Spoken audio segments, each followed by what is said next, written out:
What's up, friends? I hope you guys are having a great summer.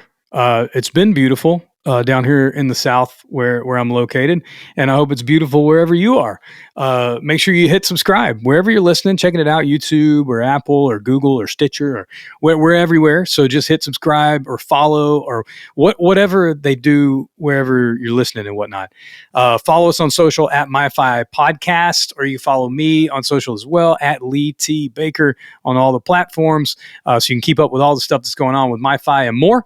And I'm just glad that you're here. I had a great conversation with my friend Sean Kelly, who's an incredible guitar player. We'll get into everything he's done. We're really talking about his book, Don't Call It Hair Metal, and we'll get all into it. So right now, let's do it. Let's get into it.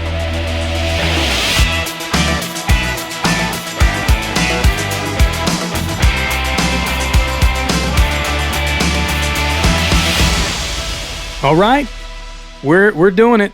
Show number 32. This is amazing. This has been so fun. I hope you guys are having fun. I hope you're listening. I hope you're sharing the podcast with people. And I hope you're enjoying it, mainly because I enjoy doing it. I enjoy talking about music and getting to talk to these guests. And I love these times we're living in. You can kind of just DM people on Instagram and find interesting people to interview about things they got going on. And it's pretty great. Sean's one of those people. Sean Kelly's an incredible guitar player. He wrote a great book. He's been a part of a lot of incredible bands, and I'll get to that in just a minute. But because his book is called Don't Call It Hair Metal, and he talks about the inspiration of the 80s hard rock, melodic rock, hair metal, whatever you want to call it, I want to talk a little bit about some of my favorite hair metal bands. And I know he says don't call it hair metal, but it is what it is sometimes. You know what I'm saying? I mean, but these bands, super inspiring in my life. That was when I got my first guitar, was like 1990. I was about to turn 11, or 89, Christmas of 89, got my first guitar, electric guitar, and never looked back. I've been playing guitar my whole life. I love it. And a lot of these bands were the bands that I saw as like superheroes, and they were amazing. And maybe you're listening and that's not your genre. Maybe you're into like country or hip hop or anything. And I love every genre for one reason or another. I can find something to love about any kind of music and be inspired by it. And I just think that that's great. I love that we have access to all this music, on the streaming platforms and YouTube and all that sort of stuff. I miss things about the old way the record industry worked, for sure, because there was some exciting things about that. But I do love that we can just listen to things and learn from things and all that. And so maybe you've never really gotten into hair metal, or maybe you're one of those people who you've heard the term hair metal and just like disregarded it. So I want to talk about a few of my favorite bands. Most of these you've probably heard of. A couple maybe you haven't, especially if you're not in the genre. But I'll give you a couple of reasons why, and you should go check them out. First on the list, Poison. Maybe you've heard of Poison. Nothing But a Good Time. Every Rose Has Its Thorn. They had some huge hits. They just were on the stadium tour with Dep Leppard and Motley and Joan Jett. They sold out like 60-something baseball stadiums across the country. They were the first band I ever saw live, first concert I ever went to. And they got labeled the party band. They weren't like known for their talent. But Bret Michaels is an incredible songwriter. The band is as tight as ever. They were incredibly impressive. I saw them on the stadium tour just last June. And CC's an incredible guitar player. So give them a chance. You know what I'm saying? Pull up a Poison record. You've heard their stuff before. At least Nothing But a Good Time or Every Rose Has Its Thorn. Get deep in their cuts because there are some really great songs. The Flesh and Blood album is probably my favorite just because of when I found it. In my own musical journey. And so go check that out. Next on the list is Warrant, and I'm going to talk about them a little bit more later. Hint, hint. Warrant is a band that I regrettably never got to see with their original members. Their singer and primary songwriter, Janie Lane, unfortunately passed away a few years ago and had dealt with some troubles and took his own life. And it was a really sad situation. He was a really inspiring guy, an incredible songwriter and frontman. Warrant was an incredibly entertaining band. Their guitar players, Joey Allen and Eric Turner, are both just great players. Warrant's still a band. They have a great singer, Rob, I think is his name. And they're still touring all the time. Great stuff. They've released a couple of newer albums that are great. They're still writing great songs. But they had some hits like Heaven and Sometimes She Cries, and Cherry Pie was their they're probably their biggest hit and a huge record for them. I think that may have been a number one song. And a lot of people don't know this. CeCe DeVille from Poison actually played the guitar solo on Cherry Pie. So a lot of these bands really work together. Third, Skid Row. I just saw Skid Row recently. They have a new singer as well.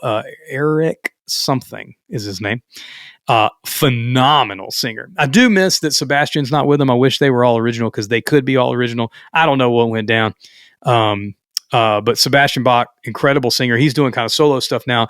Skid Row just released a new record that was produced by Dave Cobb, who Dave works with all kinds of rock bands, country bands. He's an incredible producer, and the new Skid Row album is incredible, and I'm glad that they're still touring doing stuff. Cinderella, one of my favorite bands. They had a big hit with Don't Know What You Got Till It's Gone. Several other hits. Tom Kiefer, the singer from Cinderella, is touring kind of solo, but doing Cinderella stuff. Jeff Labar, the guitar player from Cinderella, passed away about a year or so ago, unfortunately. And so we won't get to see an all original Cinderella.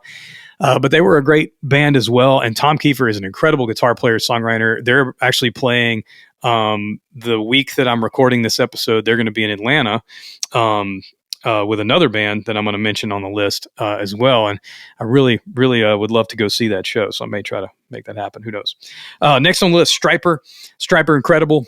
Michael Sweet, incredible singer. Saw him about a year ago. They still sound amazing. Vocals are amazing. They're super technical. The guitar harmonies and vocal harmonies and all the things that they seem to be able to pull off are just mind-blowing. And they're all the original guys too. Oz is still with them. Robert playing drums. Now, Perry Richardson's playing bass with them now. Perry Richardson is in the next band was in the next band I'm going to mention. But he's been with them for like 20 something years, and they're still making incredible albums. They released a record back in 2020 called Even the Devil Believes, which is one of my favorite records of that year. Just incredible, heavy guitar stuff, great songwriting, all that. Next on the list, Firehouse. Maybe you've heard Don't Treat Me Bad or Love of a Lifetime, big hits for them. Perry Richardson from Stryper was the bass player in Firehouse for their first few records. They are an incredible band. They play, but they don't tour as much. They haven't made new music in a while, and I really wish they would press their first two records on vinyl again. I actually got a copy of the first record, which was self-titled, but they had the second record, I think it's called Hold Your Fire. Would love to get my hands on one of those, but they're ridiculously expensive because they haven't been pressed in a while. So you have to find originals, and they're like hundreds of dollars. Now, worth it in some regard, but I really wish they would repress those records. So if somehow this gets to the powers that be with Firehouse, repress your records. Next on the list, Winger. They're the other band that's playing with Cinderella in Atlanta this week. Winger got kind of pigeonholed because of something that happened on Beavis and Butthead. There was like a nerd character on that show, and he used to always wear a Winger shirt, which I never understood because Winger is literally a band full of musical virtuosos. Rod Morgenstein, the drummer, was from the Dixie Dregs, which is an incredible prog rock band. Paul Taylor, the keyboard player and second guitar player, was in Alice Cooper's band, is an incredible progressive rock musician. Reb Beach and Kip Winger were both writing songs and working as session musicians in the New York area.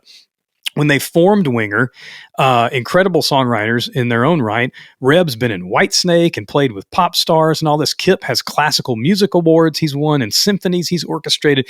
They are brilliant musicians. And for some reason, they got really pigeonholed because of that Beavis and Butthead thing in the early 90s. And I think there was like in one of the Metallica videos, Lars like is throwing darts at a picture of Kip Winger, and like people just started making fun of him, and they lost their credibility for a hot minute. And in the 90s, I guess if you lost it for a hot minute, you lost it. And which was unfortunate because Winger is one of my favorite bands and incredibly talented. And last on the list, White Lion. White Lion's a great band from the Northeast. Vito Bratta, their guitar player, was great. They had a huge hit with When the Children Cry. All those guys are still around. Mike Tramp, the singer, just released a White Lion like reimagined songs record this year, and it's really great. I really hope they would get back together and do something. Vito really hasn't been in the public eye for like 30 years. He just kind of disappeared, and just recently he's just been doing interviews again for a couple of books and things. And my record of the week, I said I was going to talk about Warrant a little more later, but the record of the episode is Warrant Dog Eat Dog. I managed to get my hands on a copy of this thanks to my friend Scott, who owns a great record store in Shreveport, Louisiana called The Little Shop of Music. You should check it out if you're ever in North Louisiana. But this Warrant Dog Eat Dog album reminds me of something with all these 80s guys. So like a lot of these 80s bands, they made some of their best records kind of after the fact because the music genre was sort of moving on. Nirvana had hit and all that stuff had happened. But Dog Eat Dog it's not a party album. It's not your typical what you think of like 80s party songs and power ballads and there's some power ballad stuff on there, but it's really thoughtfully written, incredible stuff. And I think it was the last stuff that Janie Lane worked on. Great riffs, great songs, incredible record, cover to cover, really rich thematically and kind of dark. At least the first half of it is, but an incredible record. Now let's get to Sean Kelly and let's get to why you can't call it hair metal anymore. So my guest this week is my friend Sean Kelly. He is an incredible guitar player. He has a lot of credits to go over. He's played guitar for Nelly Furtado, pop superstar from Canada. He plays with a band that was born in the early 80s called Coney Hatch. It's a great band. An artist named Lee Aaron, who's incredible. Her records are great. He has his own band called Crash Kelly. And all their records are up on streaming services, but Crash Kelly hasn't done anything in a little while, but you should still go listen to those records because they're really great. And Sean's just been around, man. He was in Helix, which is a great 80s band, but all these bands are still playing. And Sean's an educator. He works as an elementary school music teacher. He's just a thoughtful, incredibly kind, great dude. We had an incredible conversation. This is his book, Don't Call It Hair Metal. You can pick it up. Put some links in the description. You can pick it up on Amazon or whatever. There's also a link to one where you can get an autographed copy from Sean himself. And I don't think it costs any more money either. And so if you want to get one autographed from Sean, that'd be dope. So check out the book. You can follow him at Sean Kelly Guitar on all the social media outlets and whatnot. And keep up with what he's got going on. But for right now, I hope you enjoyed this conversation I had with my friend Sean Kelly. Sean Kelly, how are you, man? I'm doing greatly. How are you? Dude, it's really, really great to meet you. I have been just loving the book. Oh, thank you. Thank you so much. Great to meet you too. Yeah. I got it just a few days ago, and I'm probably about 100 pages in. And I have to tell you, like, immediately, I don't know if people skip like the forward or the beginning of the book and jump right in, but I hope they don't, because the story about how this music impacted you and how it's connected to your dad is just really, really deep, man, and really rich. Oh, well, yeah, thank you. Yeah, it's, that's, a big reason why I wrote this book, right? A lot of times I think that rock music in the 80s gets relegated to a kind of a lighter place, and sometimes that's totally appropriate, but I don't think that the artist should be relegated to a lighter or lesser place, because many of them are still continuing to make great music to this day. Totally. And certainly that music has stayed with me all my life. I've never grown out of hard rock, be it hard rock that was written and recorded in the 80s or the artist who continued to create. So thank you for saying that. Yeah, absolutely, man. I mean, it hit me personally. The first show I ever saw, the first concert I ever went to, I got my first guitar for Christmas. And then that March after that, my dad took me to see Poison and Slaughter on the Flesh and Blood tour for my birthday. Amazing. And I was with my dad, and he's always loved, heavy music and stuff too. And the 80s stuff and classic rock stuff and everything. So it just really hit me that it was connected. And I love when people share the richness behind it. So I just thought that was a great way to start the book. Well, thank you. I'm glad you appreciated it. Yeah, man. So you're in Toronto. Is that where you're from originally? I'm originally from, I was born in a place called North Bay, Ontario, and I lived in a smaller town called Temiskaming, Quebec. Moved back to North Bay. I'm a North Bay boy, really, but I've been in Toronto since 1991.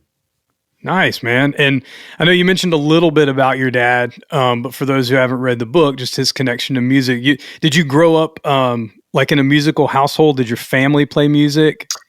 Not really. My mother loved music. My dad loved music too. He loved country music, but my mom played a little piano and she sang in choirs, was very supportive. But no, I'm really the kind of first person who pursued it seriously in my immediate family. But we were a hockey family. My dad was a pro hockey player. Yeah. Oh, wow. And many uncles who played in the NHL and the AHL and the Eastern League. And the hockey gene kind of skipped me. As a hockey player, I'm not a bad guitar player. The Atlanta Flames aren't calling me anytime soon. No. But I had the hockey cards. Nice. Well, how did you end up in music then? You got a hockey background. Nobody really, played an instrument, I guess, per se. No, it bit me. I like many kids. I heard. I remember the first purchase I ever bought with my own money was the Pointer Sisters' "Jump for My Love." Oh yeah, that I needed to own that song. Then there was "Gloria" by Laura Branigan. There was kind of these pop songs that just spoke to me melodically, where I wanted to listen to them over and over again. "I Love Rock and Roll" by Joan Jett. But then I started to curate an identity with artists. So all of a sudden, when I heard Quiet Riot. Come On Feel the Noise, I wanted to know about the band that was making this sound. When I heard Pyromania by Dep Leppard, same thing. But it was Twisted Sister. When I heard We're Not Gonna Take It, that's when I knew I wanted to be a part of this. I needed to do this, whatever this was. Because at that point, this was, guys who look like linebackers dressed as women. Why do I want to be this? I don't know, but I need to do this. I need to be a part of this. So that was it. It was just the power of that song, We're Not Going to Take It, that really inspired me to want to get a guitar, make the sound, and go for it. Yeah. Did you, I don't know if things got around like they do now, and the only reason I know is because I've read some things about the history of the band, but like Twisted Sister, like they had a tough go of it. Like they really had to work to get where they got, Yeah, they were a very successful club band, and in a time in the tri-state, Connecticut, New Jersey, New York, when there was a healthy bar scene, and they would go but in terms of getting recognized by the record industry, by all accounts, very difficult. They were a band that was playing in front of 3,000 people. And on any given night, and still couldn't attract record company interest. Had to work and claw tooth and nail for any breaks they got, and kind of took it to the wire where they were almost totally exhausted before they got a deal with a label in England, and that kind of set off the trajectory of their success. But yeah, they, the work ethic was unparalleled. Yeah, and I remember a lot like you. I saw a video when MTV came out. I had somebody was over. I vaguely remember my parents were out, so we had a babysitter, and she must have been a teenager or something. She turns on MTV, and I'm like, "What is this?" And she's like, "Oh, it's a channel that just plays music." And I was like, "Oh, that sounds cool." I don't know. I must have been 5 years old, but I remember the Scorpions' "Rock You Like a Hurricane" vividly, and I remember having a thought these guys are superheroes, they're in costume, but when you only see that. Back then, you really think these guys they're superheroes, Totally. Well, in fact, it's funny you mention that, because really there was a succession of people who I saw as being extraordinary, right? I kind of went from superheroes to Star Wars to hockey players to rock musicians. Yeah. So, you're always looking, you always want something to aspire to, right? But really, except for the hockey player part, rock stars kind of are a combination of superheroes and Star Wars, right? At least 80s rock was, Yeah.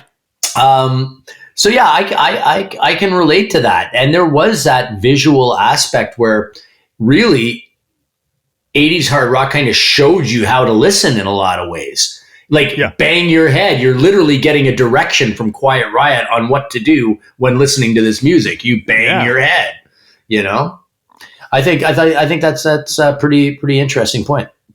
Yeah, there was something about And you make this, like I said, I'm about 100 pages into the book, and I've just gotten into the conversation that you bring up in interviewing some guys like Todd Kearns, who's actually been on the podcast before, and Paul Gilbert and some people early in the book. And it's known as hair metal. People have said that before, and it was like flamboyant in like the outfits and the stage, design and all that, whether that was like an offshoot, of what Kiss was doing and inspiring people in the 70s and all that sort of stuff. Sure. There was so much talent involved in the people who were playing this music, arguably one of the most pivotal, points in music history, particularly for guitar players, right? 100%. Like, I mean, the innovations that happen in guitar in the 80s, and starting with Eddie Van Halen, I think it's a pretty unparalleled jump, especially with all the technical innovations and the focus on the importance of the guitar solo, Mm-hmm. It got to the point where bands were getting signed on the strength of their guitar player. Yeah. I can remember distinctly finding spots on a Dokken cassette where I knew the guitar solos were. I wasn't necessarily all that interested in the song. Not always. I mean, I love a lot of Dokken songs, and Don Dokken's a great songwriter. Sure. But really, and Jeff Pilson and George, they're all great writers. But I was really interested. Like, it took on a greater importance. And it's funny, I realize now, I still kind of listen like that. I still kind of, in the hierarchy of parts of a song, the opening riff is still very important to me. I kind of, as a songwriter myself, I write from that place. It's funny. I work with, I play with an artist named Lee Aaron, and that band, we all write together. Nice. And Dave Reimer, the bass player, dear friend of mine, and an incredible songwriter. He's a real song guy. Like, he's coming at it like, he likes the Carpenters. He likes Jellyfish. He's listening to the Smithereens. So he's thinking of the whole song like the way most people listen. But I realize it's like, I kind of think about it, the importance of the guitar riff. And that was an important part of 80s rock. The riff in Round and Round's just as important as the chorus, or Lay It Down. Yeah. The riff in Girls, Girls, Girls. Is that Tom Werman, the producer Tom Werman, used to say, I'm looking for a guitar hook.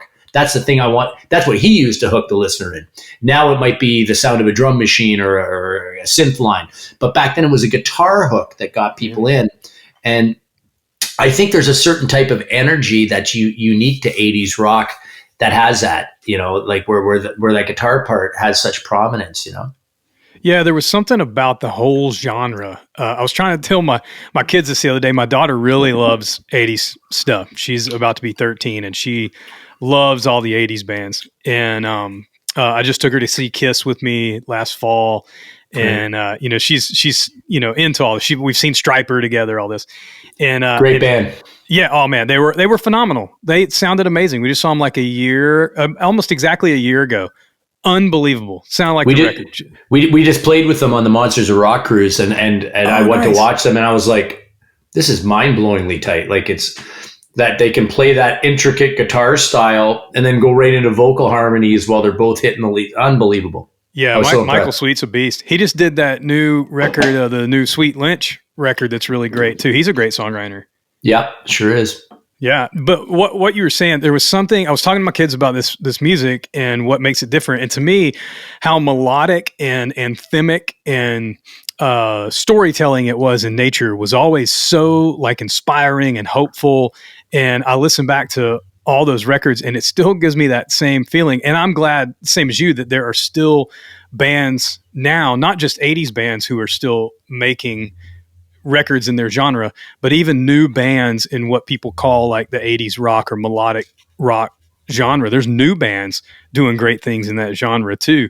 Now I haven't gotten to the end of the book, but are there bands that maybe you mentioned in the book, but bands that you're into now that are younger and doing new stuff like that? You know, I know there are. I know there's a lot of amazing bands. Like I know Classless Act. That's one that's out there on the stadium tour. I like, you know, they're not a new band, but like Rival Sons out there doing great things. Yeah, I know there are so many bands. Actually, the one that I love, it's more of a prog rock thing. They're more like Rush inspired. Is Crownlands, a band called Crownlands. Which I never heard of them. Oh well worth checking out. Canadian duo. Absolutely unbelievable. But yeah, I'll be honest. My listening these days, like I really do kind of stick to 70s and 80s rock. Mm-hmm. And then I look to find out as much about all of those bands as I can. And I've kind of, that's where my listening time goes. I'm fairly active musician and educator. And so I'm pretty busy. So I don't have a chance to listen as much as I'd like to. So I'm sure that there are some incredible bands. We played with a couple of, Reckless Love was one. There's I just ran in, we just played Sweden Rock with a band I play in Coney Hatch. Shez Kane. She's another girl who's out there doing great things. So there's lots of amazing artists and more than we think, right? We tend to think, oh, there's no more good rock music.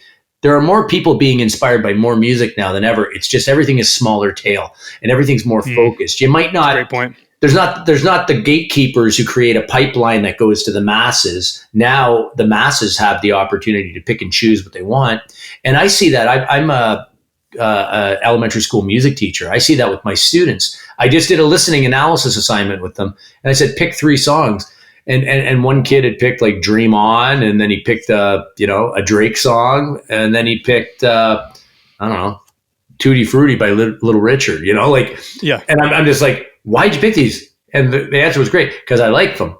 Yeah. And he's found them through different things, right? So, I think that we're listening different, we're taking things in differently, and it's just a different music marketplace out there. Yeah, which seems like it makes it wide open, for a lot of creativity. It is, and it's hard not to miss the days when there were gatekeepers and where, it was more lucrative at one point to make records. I know we're very lucky in the classic rock world. We can still go out on these multi-band festivals and bills and get paid well. And there are opportunities out there, but those opportunities exist because at one point, millions of dollars of marketing was sunk in, right? And brands were created, right? And that's something that's harder to create right now, where it's mass brand identity. I mean, the internet hasn't wiped out the popularity of, Diet Coke. We all know what that is. People will still want that one thing, or maybe that's their preferred thing. But with music, because we've devalued it in a way fiscally, and it's so easy to attain, we tend to pick and choose and not attach the same emotional connectivity to different brands. Yeah. Yeah, it's funny you say brands. Like I remember I was having a conversation with a guy recently about like band logos. Yeah. Like, you don't see those like you used to anymore. Like I remember drawing like AC/DC and Poison on my notebook, when I was in middle school and high school and whatever. And you just don't see that level of, I don't know if it's fandom, at least that level of branding around bands, Yeah, like I mean, the thing is, you can go online and you could go on a Bandcamp. Do you know, you're familiar with the platform Band? You could go on Bandcamp and search 80s rock, and they will all you'll see a ton of new bands with logos that look like a Van Halen or a Rat logo. Right? Yeah, but like they've copied the aesthetic, and we all have access to the tools to create. Yeah. On the laptop I'm talking to you on, this is also my recording studio where I can make a record that, I don't have Beau Hill's ears or mixing abilities by any stretch or musicality. I do have the tools to make it sound pretty close to a Beau Hill record from the 80s if I wanted to. Yeah. So we have that, and we can graphic design and we can see and draw influence. But yeah, you're right. In terms of what that brand means to people and the amount of people who focus energy and intention onto that brand, like Kiss or Motley Crue or Van Halen, it's different. And it's funny. I was just having a chat with Coney Hatch, one of some of the band members I play with, and we're talking about T-shirt designs. And I'm the new guy in the band. They've been going since 1982, but I was a fan of the band. Oh, nice. And we're talking about T-shirts. I'm going, guys, these are great, but I want to see that Coney Hatch logo. Yeah. The first thing I did when I joined the band was got Coney Hatch pics. I wanted to see the logo and my name on the back because I'm in this band. This band is a brand I identify with, right? Yeah, that's amazing, man. So I'm very passionate about that. were they on Coney Hatch on the Monsters of Rock cruise, or was it the Swedish? That was Lee Aaron was on the Monsters of Rock cruise. We just got back from playing Sweden Rock, which was a massive festival. Dep Leppard, Motley Crue, Iron Maiden, Pantera, TNT, Ghost, Deep Purple, Blue Oyster Cult. It's absolutely Europe. Wow. It was mind blowing. And for me, the highlight of that whole trip was our dressing room, or our little dressing room area was right beside TNT's, and Ronnie Lee Tecro is one of my all-time favorite guitar players. So I got to hang out with him a little bit. Wow. And I got to, another connection I made with a really great guy was Mike Tramp from White Lion. And it's nice that you get a chance to kind of rub shoulders with people who inspired you and influenced you, and peers, and then also go up and play in front of, tens of thousands of diehard rock fans. Pretty amazing. Yeah, dude. I want to ask you a couple things. I want to ask you what really just made you write the book. But before we get to that, on the Monsters of Rock cruise, 'cause I've seen lots of videos, who just really blew your mind? Because I'm sure you got to watch all the bands too, but who just really blew you away? There was a few. Kicks. I'm a huge Kicks fan. Nice. So to finally see them live was a thrill. And I interviewed Brian Forsyth in my book. So that was great. Extreme. Mm-hmm. I got to see Nuno play for the first time, that Rise solo live right in front of my face. And I don't know why I play guitar. The world does not need me playing guitar. Nuno's got it covered. Nuno is the heir apparent to Eddie Van Halen. He is the guy. So he was amazing. Striper, as I mentioned, just wonderful. And then some other bands that were really Faster Pussycat. Absolutely incredible rock and roll set. A band called DAD, Disney After Dark, European band. Amazing. There were so many. Winger.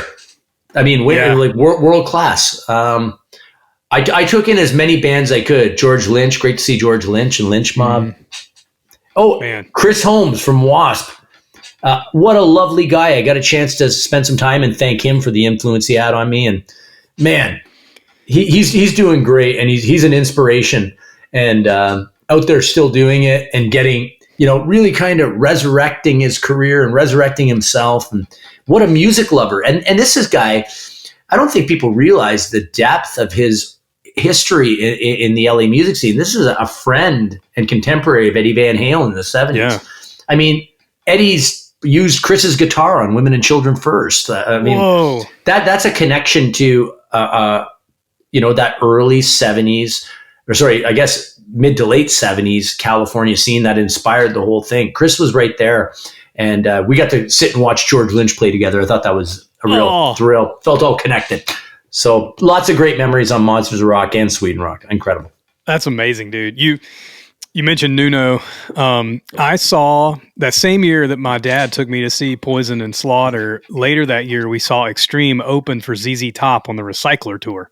Oh, wow. And so that was the height of, More Than Words and all that stuff for Extreme. They were just breaking. So I got to see Nuno. I saw him years later on a guitar kind of virtuoso tour.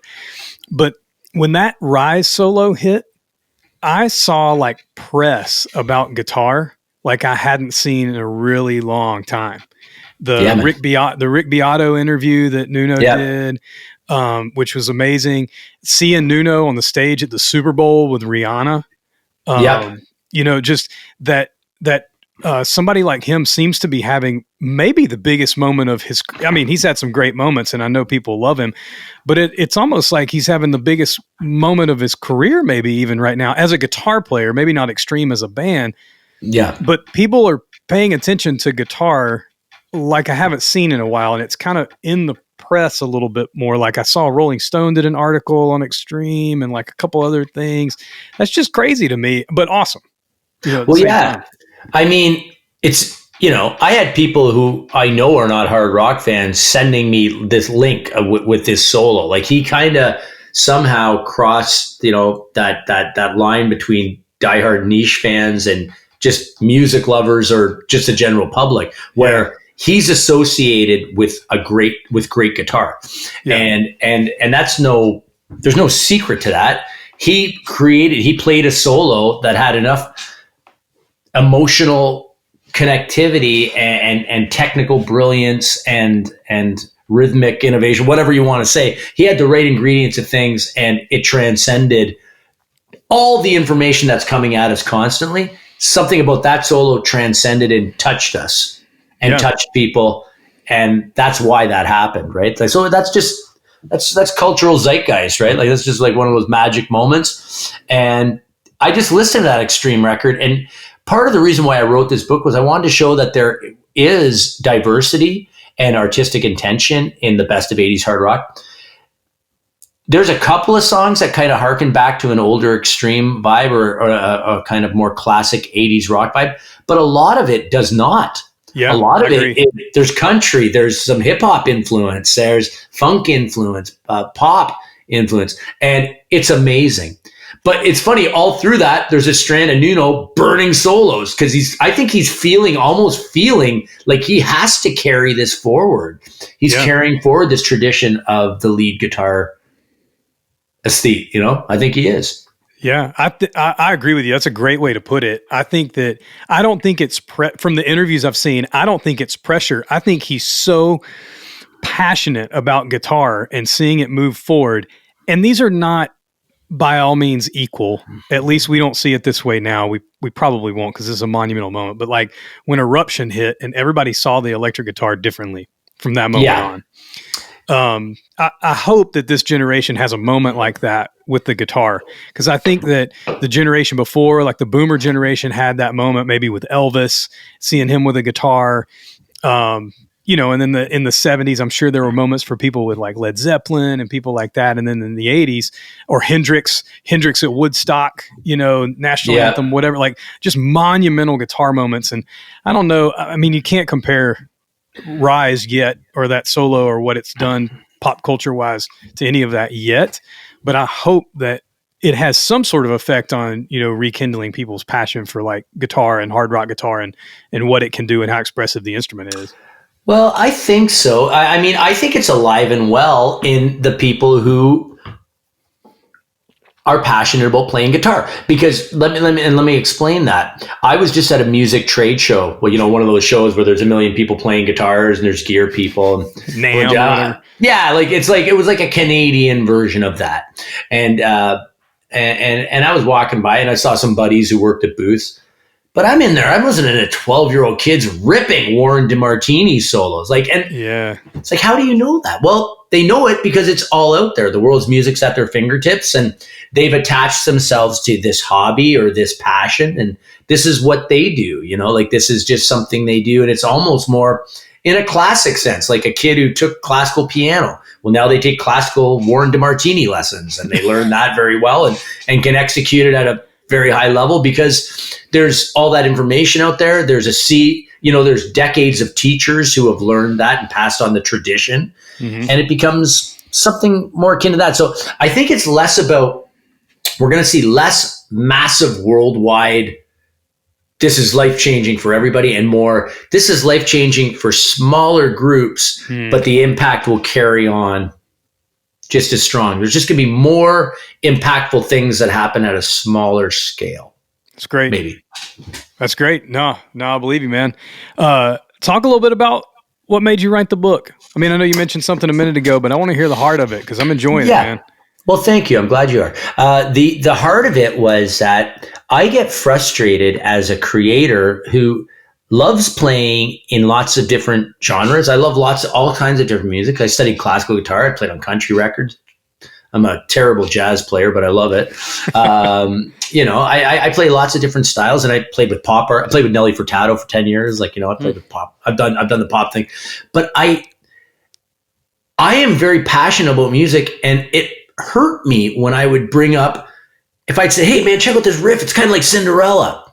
And someone would say, oh, Cinderella's cheese. That's a hair band. I'm going, yeah, but if I would have said the same thing was inspired by Aerosmith or Led Zeppelin, you would have thought that was cool.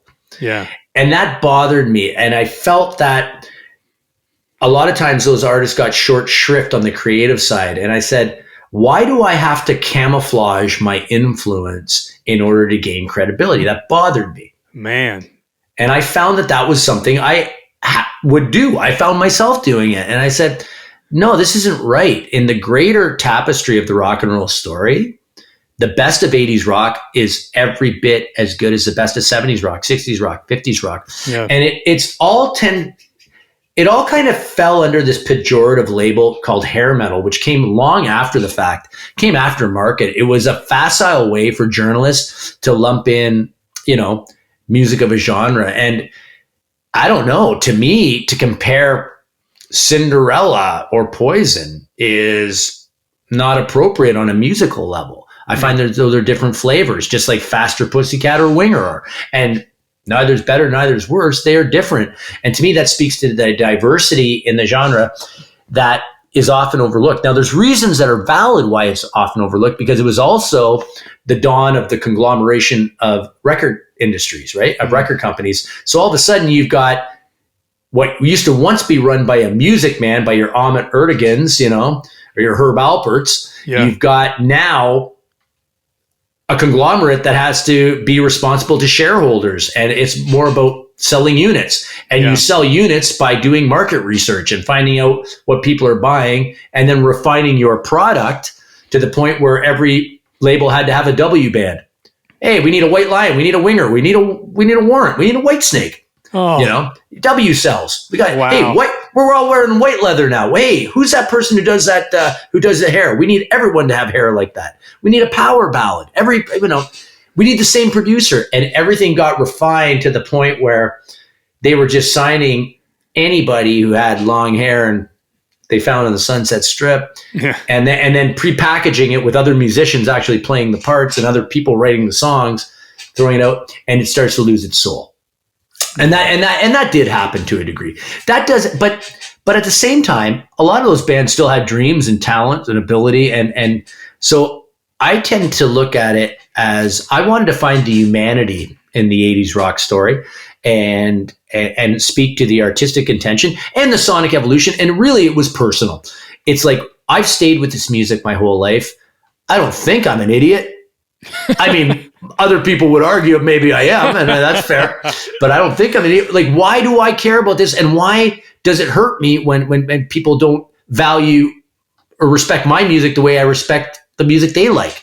I love power pop. I'm a music fan. I am a music junkie. Same. I love all kinds of music, but I want my favorite music to be as respected as theirs. So I think there was a bit of a personal issue, but really at the end of the day, I abandoned that premise of trying to shove academia down people's throats. Like, I mean, music is subjective and music touches you the way it touches you. And I just wanted to show you, I thought the best way to do that would be through artist voice, by interviewing people and having them share their stories. And by just kind of pointing out that, music is subjective. We're all listeners, but, maybe we shouldn't be so quick to lump things all under one umbrella. Take a look under the hood. There's a lot of good stuff underneath the hood of 80s hard rock. Totally, man. Absolutely.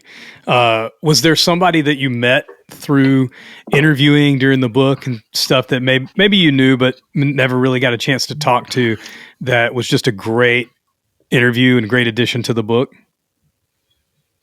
Yeah, I mean, there was a number of people. Like Mark Slaughter was incredibly articulate and generous with his time, and really spoke to, like, I think Slaughter, I think it's fair to say that a lot of people would kind of up all night, sleep all day. That's the hair metal ethos, kind of dismiss it. But Mark Slaughter is an incredibly articulate and highly trained musician who came from a deep love of music in his youth. He told me some very surprising things about his background. And that was edifying, right? Where and his whole approach and his whole inspiration, and he was an inspiring guy to talk to. Paul Gilbert brought up some real good things that actually challenged my perception of things. What I won't say too much. I want people to read it in the book, but like Paul had a wonderful perspective. Scotty Hill from Skid Row. I mean, everybody who contributed brought something very valuable to the table. It was really great to talk to guys like Mike Fraser, who were responsible for the recording of so many of these albums at Little Mountain Sound. He was fantastic. Dee Snider, who is an absolute music authority.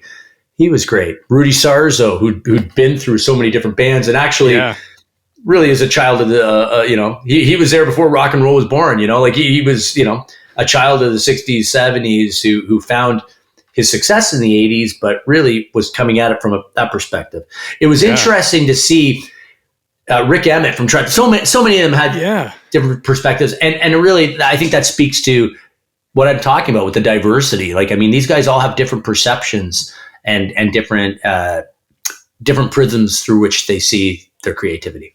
Yeah. And, people relegate it to LA, but like, it really was like a whole nationwide thing. Like there was like the Cinderella, Bon Jovi, Skid Row, East Coast thing. And there was Kicks. a West Coast. Yeah, Kicks. Like there was so much of it. And a lot of these guys have really rich musical backgrounds, like Kip Winger, and Reb Beach, who were, doing session work. And, Kip is an incredible classical musician and composer. And, guys like Yngwie, who came from the whole neoclassical background of music, like they're not just mindless shredding going on. Like you had to be, for the most part, you had to be a really well schooled and knowledgeable player to contribute really deeply in this style of music, because for guitar it was so complex. Not to say it wasn't for other instruments, because there's some great drummers and bass players and keys players and stuff too, but it seemed like this whole genre was it was a guitar genre, and it was really complex for guitar players.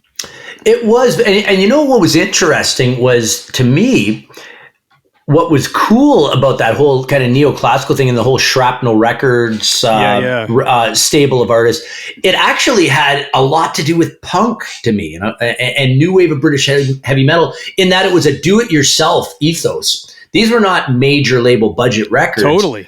This was kind of, we got 3 days in the studio, we got to figure this out. And I think that created a cachet that was probably similar to what people felt with punk, right? Like, to me, it was very inspiring. I would buy a guitar magazine. I before I ever heard a Vinnie Moore record, I knew everything about Vinnie Moore from reading guitar ads, like, and Ibanez ad, and reading the articles, right? I thought that was really cool that I found it. I had to really dig to go find a record, a Shrapnel record. I remember the first time I went on a school trip to Paris, and I was 16, and I went into a Virgin Megastore there, and they had all those records. I packed my suitcase so full of Shrapnel records. Couldn't get the friggin' thing closed, but they were all there. I spent all my money. I couldn't eat, but it's okay. Worth it. And but you're absolutely right. And that ability to play was something to aspire to, right? Like, and I could definitely see where it got carried away. Like, I mean, to the point where maybe the technique overcame the melody, some people would argue differently, but it was kind of cool to see how parts of that were appropriated and put into, the pop world. All of a sudden a Cher song might have a solo with finger tapping in it or something. You know what I mean? I thought that was kind of neat. Totally. So, yeah. And I think that has come back a little bit. Like there's guys now, like modern, I would say, they have a similar talent, but talent level. But because the music landscape is different, there are guitar players like, I saw Mateus Asado, who's a young, incredible guitar player who was on stage with Extreme the other day. And because of Instagram, these guys can get on and showcase their talent and then get picked up. Who's it? Justin, oh my gosh, what's his name? He's been with Pink for so long. Derico. Yeah. Incredible player. Oh my gosh. Like, and there are people like younger players who are doing it, and they're getting highlighted because, like Mateus has been with, Bruno Mars and Anderson .Paak and Silk Sonic for the last year or so. And they're getting all these like session gigs and live gigs and all that sort of stuff, because they're just, people want players, and it just harkens back to that, ability and things of the 80s. And also that speaks to the cool part about the democratization that's happened in music with the internet, where somebody can now go up and find an audience. It's a little harder. Maybe there's more people, more salmon going down the chute, right? But the bigger one's going to make its way through, right? Like it's, it still kind of happens. Totally. And, it's like my cousin was a scout for the Toronto Maple Leafs, and I remember someone was asking him, what program should I go in to get my kid? He goes, don't worry, If I'll find you skating on a pond in Northern Ontario somewhere if you're any good. I'll find you. Yeah. Yeah. Maybe get the talent, the cream rises to the top, maybe. That's true. That's true, man. Well, I always get to this point with every guest in the show because I always want to know, what's your Sean Kelly's 3 desert island albums? Your 3 biggest albums. I know everybody does that too, but it's always helpful because I usually pick up something I've never heard before. And if it's meaningful to people, I always want to check it out. Yeah, man. Well, geez, I don't know. This can change on any given day, but you know what? I'll start with, I'm going to go most played. 5150 Van Halen. Not a popular opinion, but that's my favorite Van Halen album.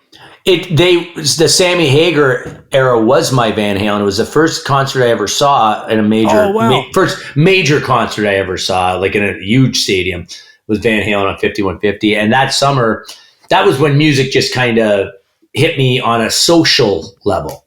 Yeah. Where it was part of my social identity. I was going out and, first kisses and dirt biking with your friends and all that. And that was just a soundtrack of that kind of awakening, right?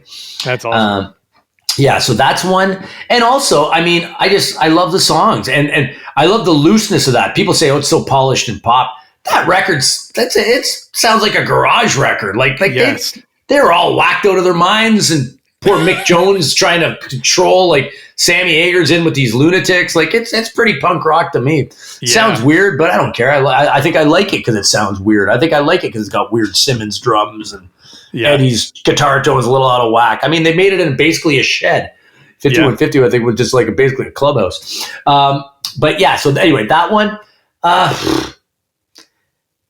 Geez, man. I'll go Thin Lizzy, Live and Dangerous. Nice. Just because it's such a wonderful collection of everything I love about hard rock. There's class, there's romanticism, incredible playing. And, I'm stuck on the desert island. I'm going to kick myself if I miss. I don't know. What do I got there? Let's go Too Fast for Love, Motley Crue. Yeah. Yeah, man. It's what a dirtbag of a record, but I love it. And that record, Shout at the Devil scared me as a kid because I thought, on a supernatural level. But when I heard Too Fast for Love, I was scared on a very real level. These are horrible human beings, and it even sounded like that from the way they played the riffs. I said, these are bad people who I never want to meet, but I am compelled to listen to. It was like, you go to an arcade and you used to play pinball, and there'd be the big kid with the leather jacket, maybe the April wine back patch. He'd be spitting on you, and I was like, you want to kick your ass. You have to stay away from him, but you kind of want to hang out with him too. Yeah. That's what Motley Crue was. Yeah, that's Motley. Yeah, they're the bully that you kind of want to be friends with. Yeah, dude. Man, that's awesome, Sean. I appreciate the time, man. Thanks for writing the book. I can't wait to finish it. If you're listening, go buy the book. It's called "Don't Call It Hair Metal." It's everywhere. I'm sure Amazon, Barnes and Noble, wherever you need to buy it online. You can get is there a better place that I can put a link in to get? Are you still doing the autograph copies or anything? Yeah, you can get, if you go to rockpapermerch.com and look under Sean Kelly, you can get an autograph copy there. But you know what, man, go to a local indie bookstore, go pick it up. Maybe it's sitting there, but I know it's at all the major stores. And I've been getting emails from people all over the world who've been able to pick it up, and certainly all Barnes and Nobles, your Amazons, your Indigo Books in Canada. Yeah. Wherever you find your books. Well, go pick it up. Follow at Sean Kelly Guitar on all the social stuff and keep up with everything Sean's got going on. He plays with a million different bands, and he's always out there doing stuff and educating young folks on the perils and wonders of rock and roll guitar. And so, man, we appreciate you. I appreciate the time, Sean. You have a good one. Thanks, Lee. Great talking to you, man.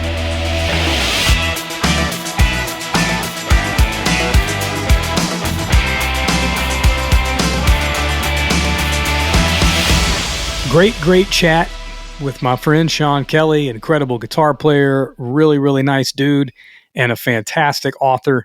Please make sure to go check out his book if you like reading music history sort of literature and learning about things. There's some incredible interviews. It reads really fast. I mentioned on the episode, I'm just about 100 or so pages into it and smoking through it. It's a great book. Some incredible interviews with people that you'll love hearing from. Scotty Hill from Skid Row, Paul Gilbert from Mr. Big, Todd Kearns, who's an incredible Canadian musician and has been on the show before, and loads of other people. So go check out the book and make sure to follow Sean at Sean Kelly Guitar on Instagram for all that's going on. Make sure to follow at MyFi Podcast. You can also follow me at Lee T. Baker. Check out MyFiPodcast.com for all the things that are going on. We got some great episodes coming up. And we've had some great ones over the past couple of months. Sid Seth, a great pop star who's living in New York City, originally from India. That was an incredible episode. Rolling Stone India did an article on him not too long ago that was fantastic. My friend Aslan Freeman, who's a music director for Lainey Wilson, who's a mega country superstar right now, as well as my friend Gabe Larson, who fronts a band called Waldemar, who was just on CBS Saturday Morning and had a great performance on that show. Make sure you go check out all the episodes and follow all these great people and learn about all this great music. But until next time, you guys have a good one.